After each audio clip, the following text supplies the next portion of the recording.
Hey crew, it's Pitt and I am back with some more ancient lore. Today we're going to be diving back into the works of Homer. This is the Iliad. We are reading aloud and discussing as we go along the various points that are brought to light by the text. It is not the format for everyone, but people find value in it, so you are more than welcome to tag along as we continue our exploration. I have not had a whole lot to add to this one, so it is mostly just reading. You are more than welcome to tag along anyway. Before we begin, however, if you are unfamiliar with me, any of my unconventional beliefs, or if at any point in time I lose you in the terminology, there will be several playlists linked in the corner above, in the box down below, along with the original source material, so that you can get a better understanding of who I am and why I say the things that I do. With that being said, let us dive in and continue our exploration of Homer's The Iliad with Book 10. Now, the other princes of the Achaeans slept soundly the whole night through, but Agamemnon, son of Atreus, was troubled, so that he could get no rest. As when fair Juno's lord flashes his lightning in token of great rain or hail or snow, when the snowflakes whiten the ground, or again, as a sign that he will open the wide jaws of hungry war. Even so did Agamemnon heave many a heavy sigh, for his soul troubled within him.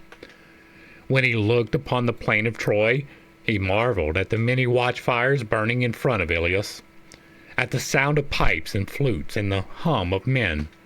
But when presently he turned towards the ships and host of the Achaeans, he tore his hair by handfuls before Jove on high, and groaned aloud for the very disquietness of his soul. In the end, he deemed it best to go at once to Nestor, son of Neleus, and see if between them they could find any way of the Achaeans from destruction. He therefore rose, put on his shirt, bound his sandals about his comely feet, flung the skin of a huge tawny lion over his shoulders, a skin that reached his feet, and took his spear in his hand. Neither could Menelaus sleep, for he, too, boded ill for the Argives, who for his sake had sailed from far over the sea to fight the Trojans. He covered his broad back with the skin of a spotted panther, put a casque of bronze upon his head, and took his spear in his brawny hand. Then he went to rouse his brother, who was by far the most powerful of the Achaeans, and was honored by the people as though he were a god. He found him by the stern of his ship, already putting his goodly array about his shoulders, and right glad was he that his brother had come. Menelaus spoke first. "Why," said he, "my dear brother, are you thus arming? Are you going to send any of our comrades to exploit the Trojans? I greatly fear that no one will do you this service and spy upon the enemy, alone, in the dead of night. It will be a deed of great daring." And King Agamemnon answered, "Menelaus, we both of us need shrewd counsel to save the Argives and our ships, for Jove has changed his mind and inclines towards Hector's sacrifices rather than ours. I never saw nor heard tell of any man as having wrought such ruin in one day as Hector has now wrought against the son of the Achaeans, and that too of his own unaided self, for he is son neither to god nor goddess. The Argives will rule it long and deeply. Run, therefore, with all speed by the line of the ships, and call Ajax and Idomeneus.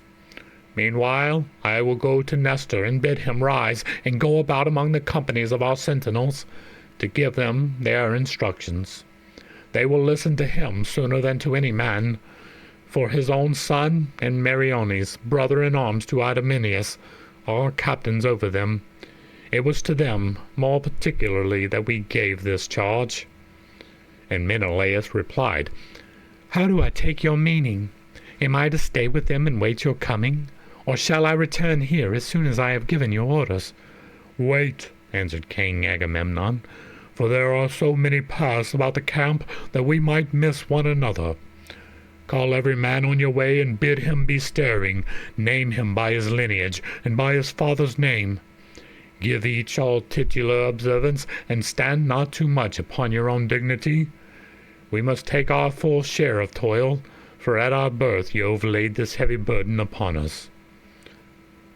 With these instructions, he sent his brother on his way, and went on to Nestor, shepherd of his people. He found him sleeping in his tent hard by his own ship. His goodly armor lay beside him, his shield, his 2 spears, and his helmet. Beside him also lay the gleaming girdle with which the old man girded himself when he armed to lead his people into battle, for his age stayed him not. He raised himself on his elbow and looked up at Agamemnon. "Who is it," said he, "that goes thus about the host and the ships alone and in the dead of night when men are sleeping? Are you looking for one of your mules or for some comrade? Do not stand there and say nothing, but speak. What is your business?" And Agamemnon answered, "Nestor, son of Neleus, honor to the Achaean name, it is I, Agamemnon, son of Atreus, on whom Jove has laid labor and sorrow so long as there is breath in my body and my limbs carry me. I am thus abroad because sleep sits not upon my eyelids, but my heart is big with war and with the jeopardy of the Achaeans. I am in great fear for the Danaans. I am at sea and without sure counsel. My heart beats as though it would leap out of my body, and my limbs fail me. If then you can do anything, for you too cannot sleep, let us go round the watch and see whether they are drowsy with toil and sleeping to the neglect of their duty. The enemy is encamped hard, and we know not but he may attack us by night." And Nestor replied, "Most noble son of Atreus, king of men, Agamemnon, Jove will not do all for Hector that Hector thinks he will. He will have troubles, yet in plenty, if Achilles will lay aside his anger. I will go with you, and we will rouse others, either the son of Tydeus, or Ulysses, or fleet Ajax, and the valiant son of Peleus. Someone had also better go and call Ajax and King Idomeneus, for their ships are not near at hand, but the furthest of all.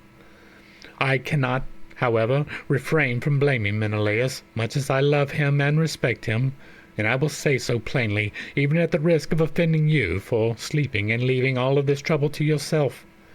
He ought to be going about imploring aid from all the princes of the Achaeans, for we are in extreme danger."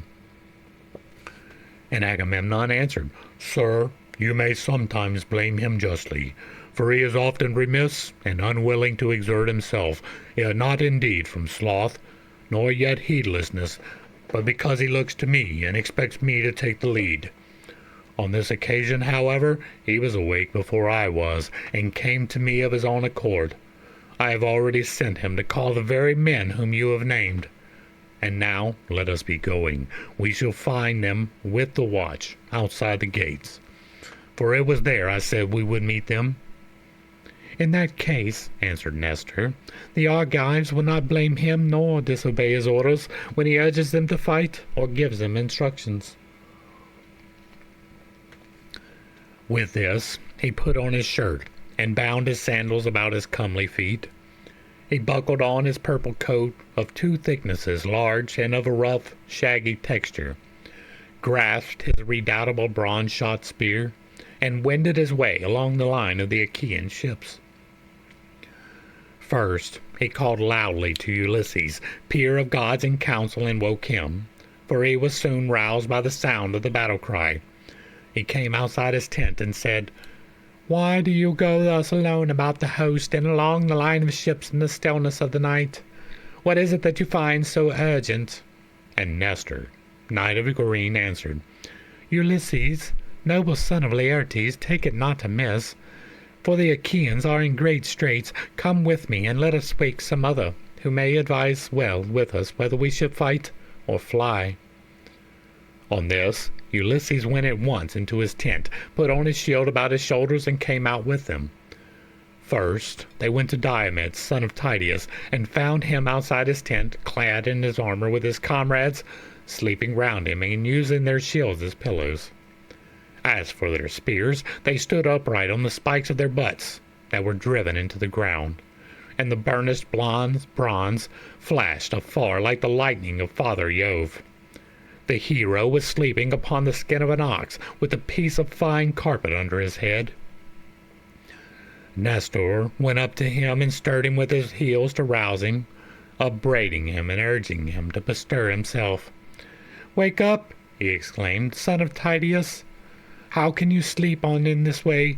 Can you not see that the Trojans are encamped on the brow of the plain, hard by our ships, with but a little space between us and them?" And on these words Diomed leaped up instantly and said, "Old man, your heart is of iron.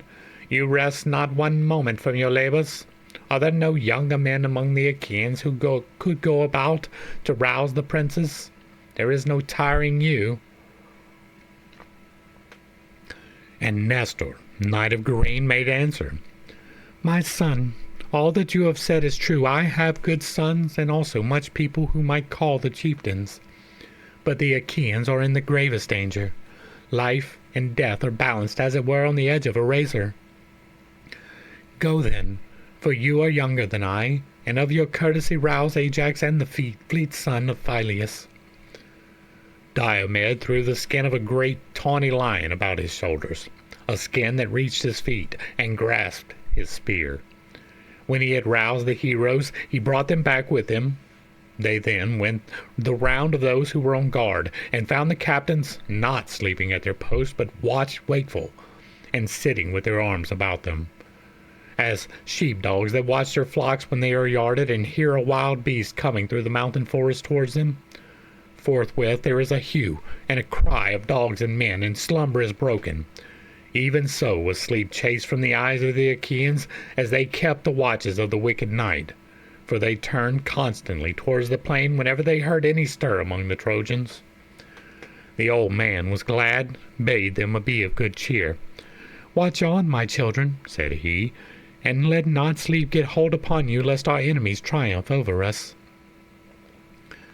With this he passed the trench, and with him the other chiefs of the Achaeans, who had been called to the council. Meriones and the brave son of Nestor went also, for the princes bade them. When they were beyond the trench that was dug round the wall, they held their meeting on the open ground, where there was a space clear of corpses. For it was here that when night fell, Hector had turned back from his onslaught on the Argives. They sat down, therefore, and held debate with one another. Nestor spoke first.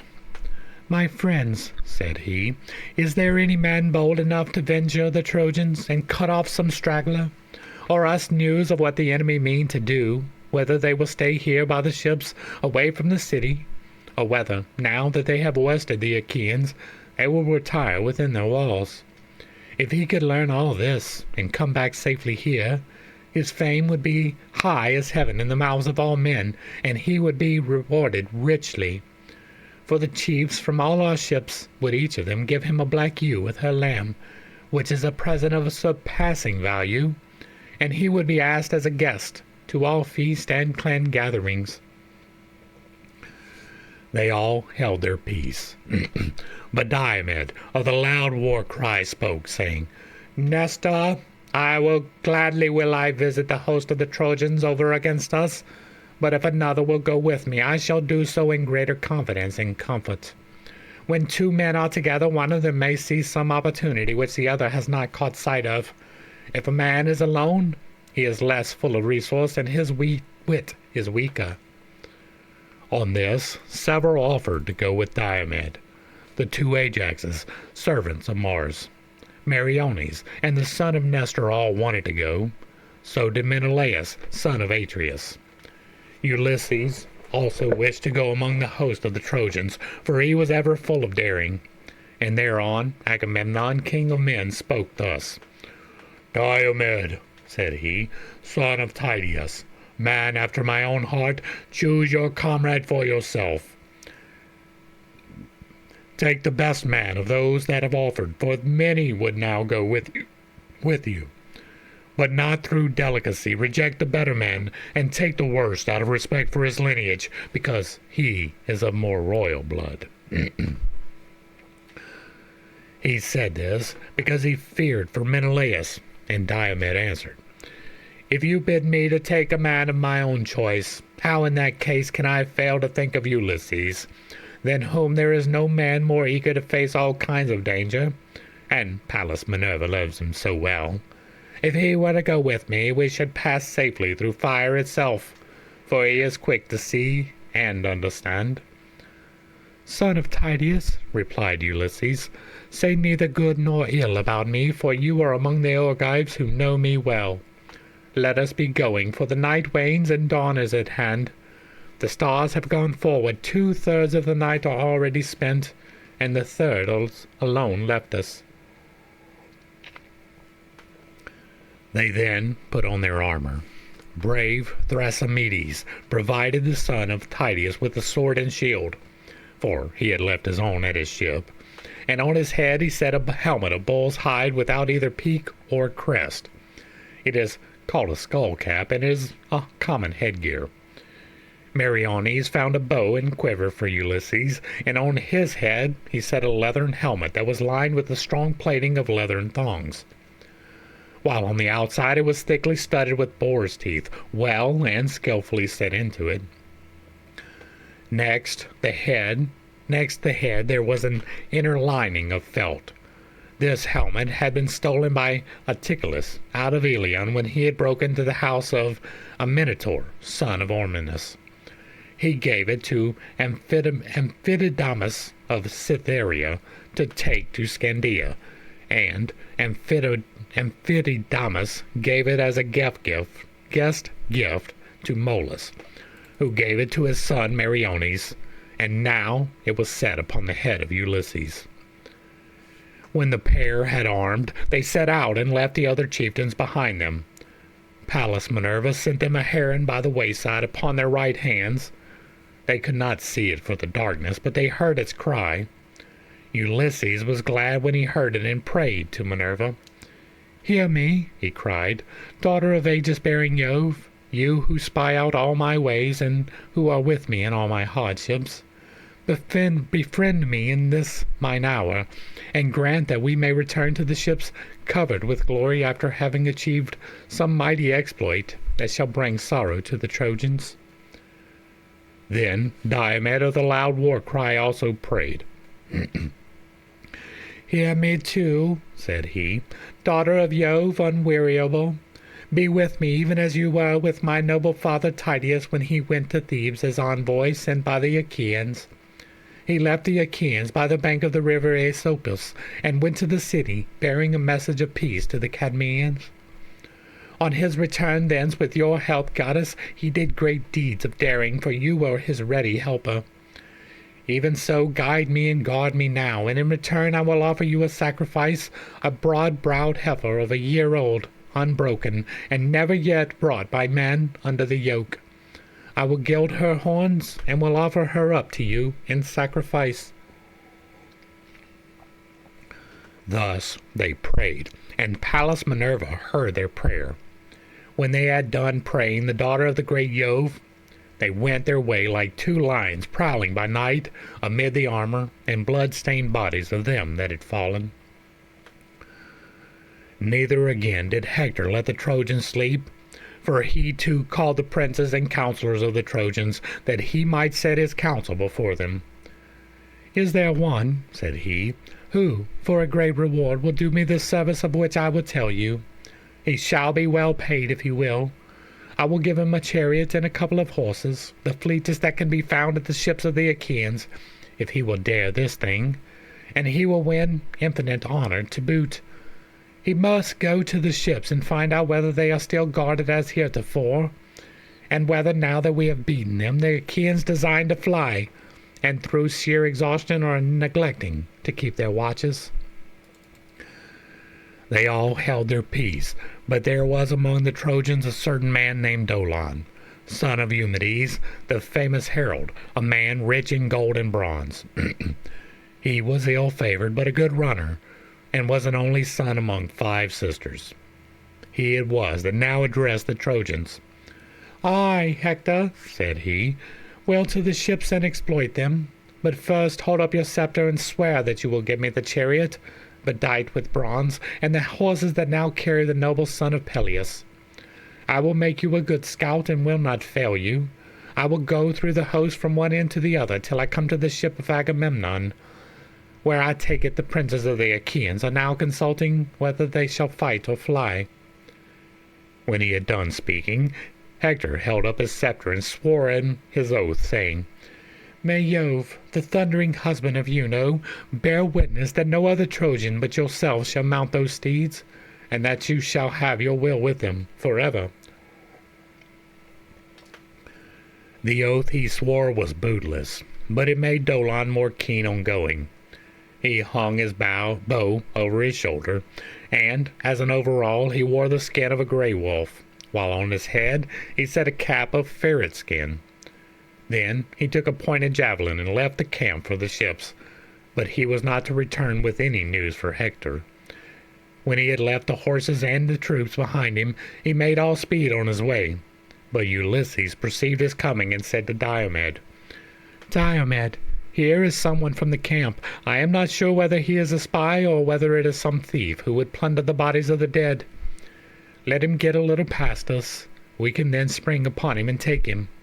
If, however, he is too quick for us, go after him with your spear and hem him in towards the ships away from the Trojan camp to prevent his getting back to the town."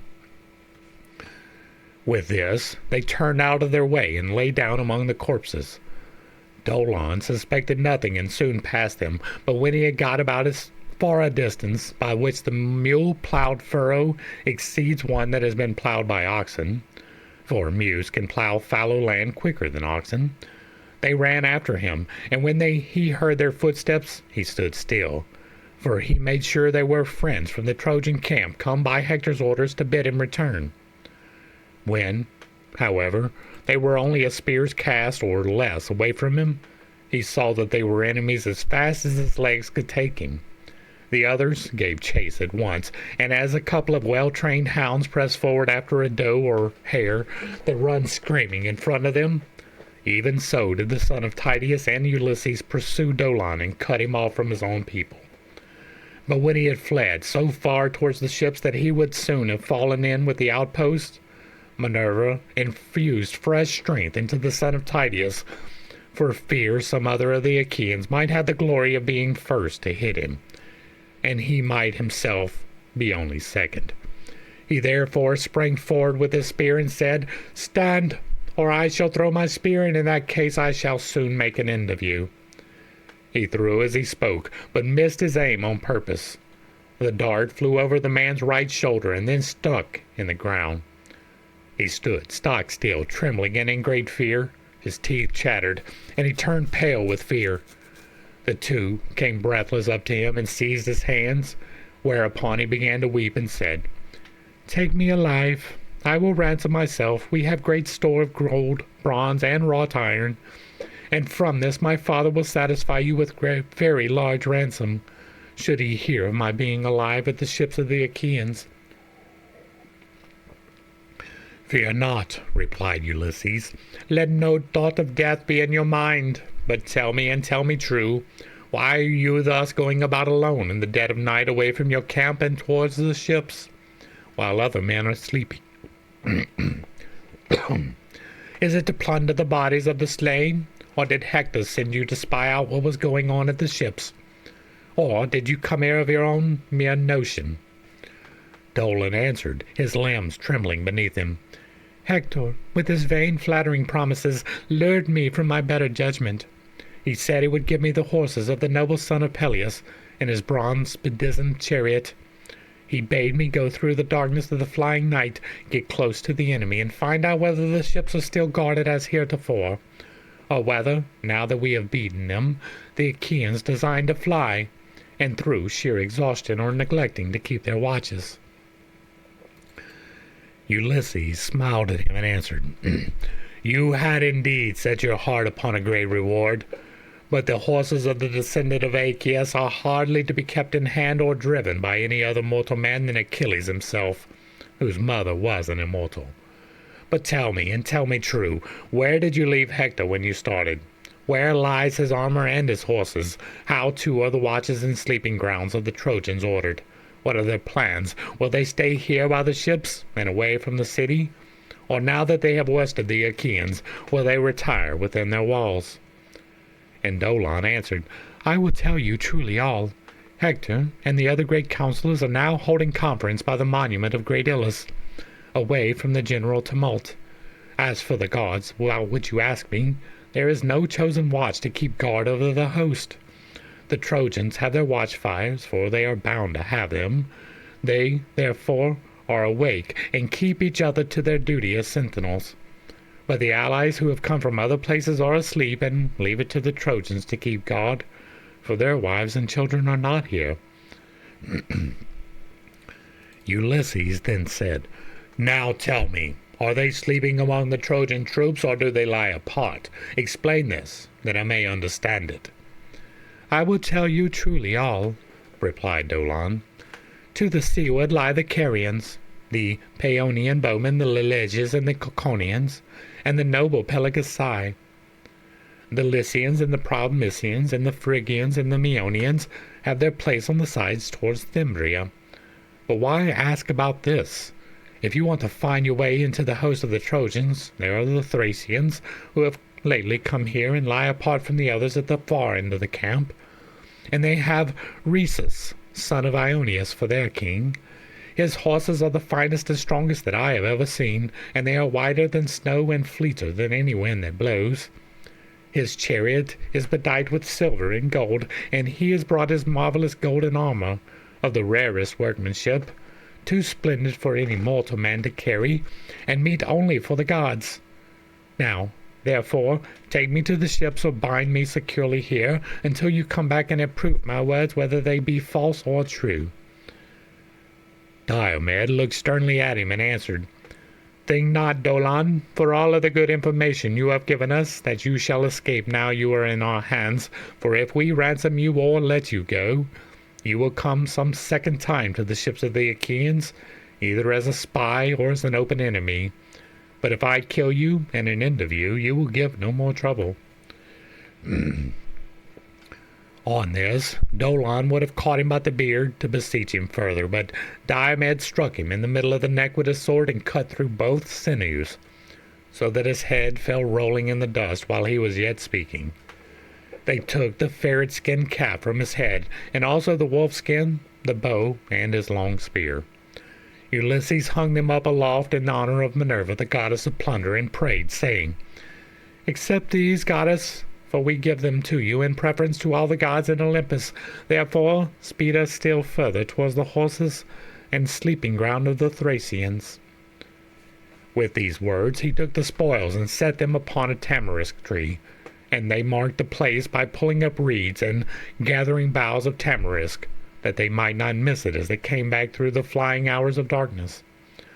The two then went onwards amid the fallen armor and the blood, and came presently to the company of Thracian soldiers, who were sleeping, tired out with their day's toil. Their goodly armor was lying on the ground beside them, all orderly in 3 rows, and each man had his yoke of horses beside him. Rhesus was sleeping in the middle, and hard by him his horses were made fast to the topmost rim of his chariot. Ulysses from some way off saw him and said, This, Diomed, is the man, and these are the horses about which Dolon, whom we killed, told us.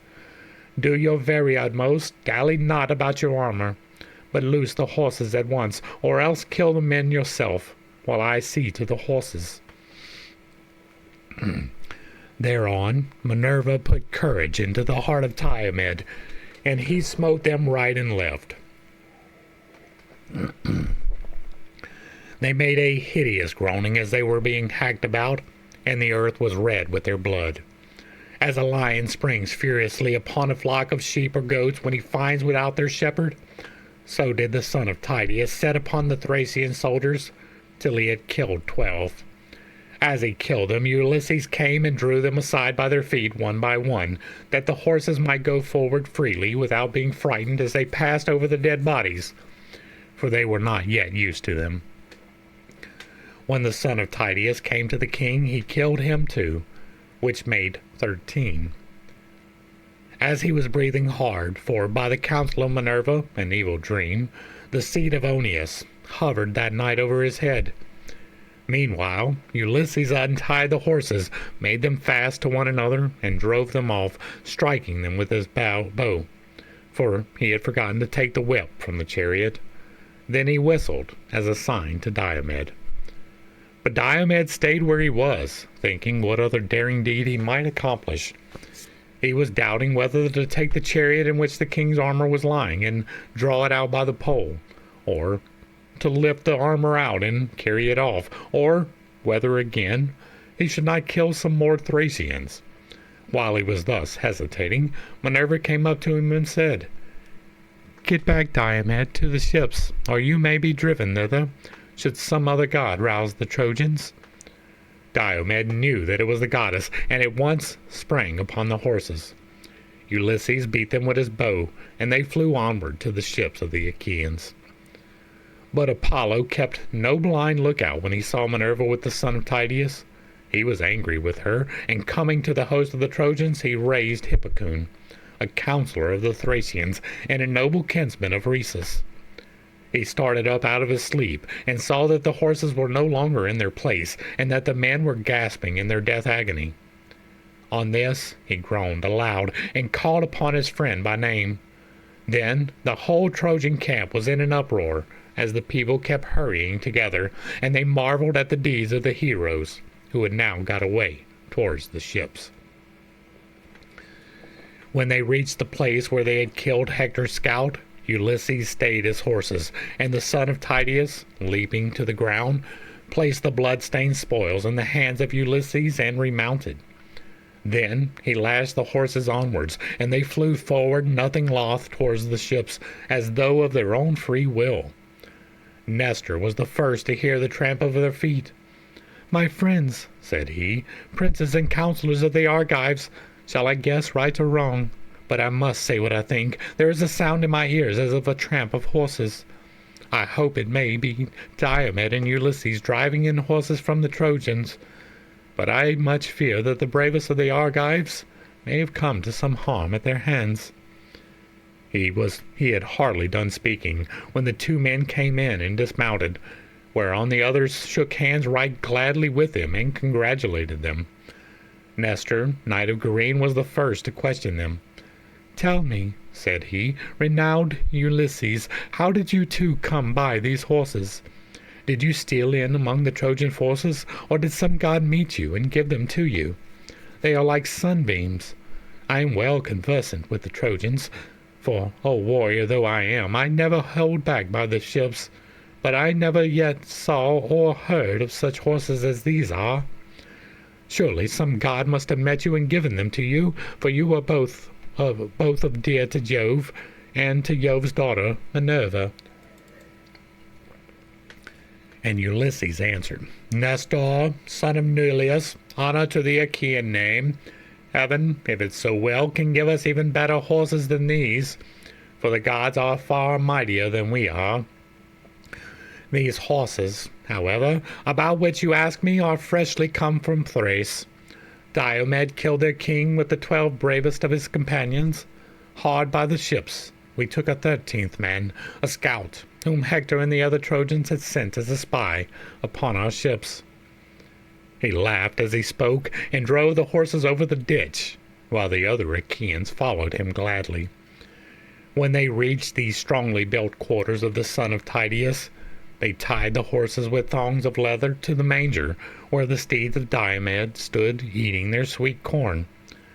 But Ulysses hung the blood-stained spoils of Dolon at the stern of his ship, that they might prepare a sacred offering to Minerva. As for themselves, they went into the sea and washed the sweat from their bodies, and from their necks and thighs. When the sea water had taken all of the sweat from off them, and had refreshed them, they went into the baths and washed themselves. After they had done so, and had anointed themselves with oil, they sat down at a table, and drawing from a full mixing bowl, made a drink offering of wine to Minerva. And that is going to bring us to the end of chapter 10. I didn't have a whole lot to add, so there was no confusion. This is merely a reading aloud, so there's not even a whole lot of wrap up. If you like what I'm doing over here, let me know down below. Give me a like, a share, a comment, throw me a follow. If you agree or disagree with anything in here, if you have something to add to the conversation, drop it in the comments down below. And if it remains respectful, it gets to remain up. If there is another work that you would like to see me read or discuss in the manner that we are doing, drop that in the comments as well. And if you really like what I'm doing over here, hit me with that super thanks or even a membership. The bills do not pay themselves. To the crew, thanks for hanging out. I appreciate every single minute that you are here with me, and I am praying for you every single day. Until next time, I love you. God loves you. You are perfect, whole, and complete just the way that you are. And this has been Pit Steak. Peace.